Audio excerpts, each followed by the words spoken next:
গত কয়েকদিনের ছবি এবং ভিডিও ক্লিপসগুলো দেখার পর এক অসহনীয় কষ্টকর সময় পার করছি। এর মাঝেও আমাদের করণীয় নিয়ে ভাবনা প্রয়োজন, আত্মসমালোচনার প্রয়োজন।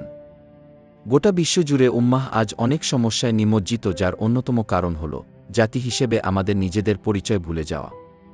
ঘটনার প্রতিক্রিয়ায় শুধু প্রতিক্রিয়াশীল জাতি না হয়ে আমাদেরকে ক্রিয়াশীল জাতি হয়ে ওঠা প্রয়োজন।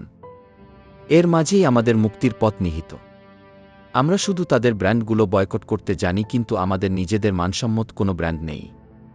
জ্ঞানবিজ্ঞানে উৎকর্ষতার জন্য যে ডেডিকেশন দরকার তা আমরা করতে রাজি না। একজন মুসলিম হিসেবে শিক্ষাগবেষণা ও পেশাদারিত্বে নিজেকে শক্ত অবস্থানে নেওয়া, যোগ্য করে গড়ে তোলা মানেই সামষ্টিকভাবে গোটা উম্মাহকে শক্তিশালী করা। এজন্যই রাসূল বলেছেন, দুর্বল মুমিন অপেক্ষা সবল মুমিন শ্রেষ্ঠ এবং আল্লাহর কাছে বেশি প্রিয়। পক্ষান্তরে আমরা নানান আনপ্রোডাক্টিভ কাজে লিপ্ত থেকে সামগ্রিকভাবে গোটা উম্মাহকে দুর্বল করে চলেছি দিনের পর দিন।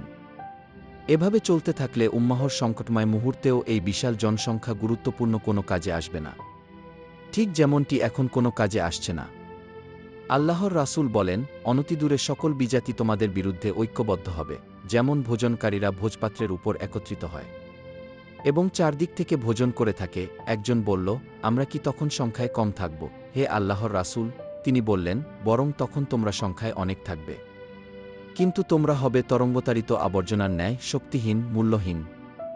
আবু দাউদ 4299। লেখাটি মিজানুর রহমান আজহারি এর দেওয়া পোস্ট থেকে নেওয়া হয়েছে। বিশেষ দ্রষ্টব্য রাসূল সাল্লাল্লাহু আলাইহি ওয়াসাল্লাম বা দরুদ শরীফ পড়া ওয়াজিব। ভিডিওটি শেয়ার করার অনুরোধ রইল।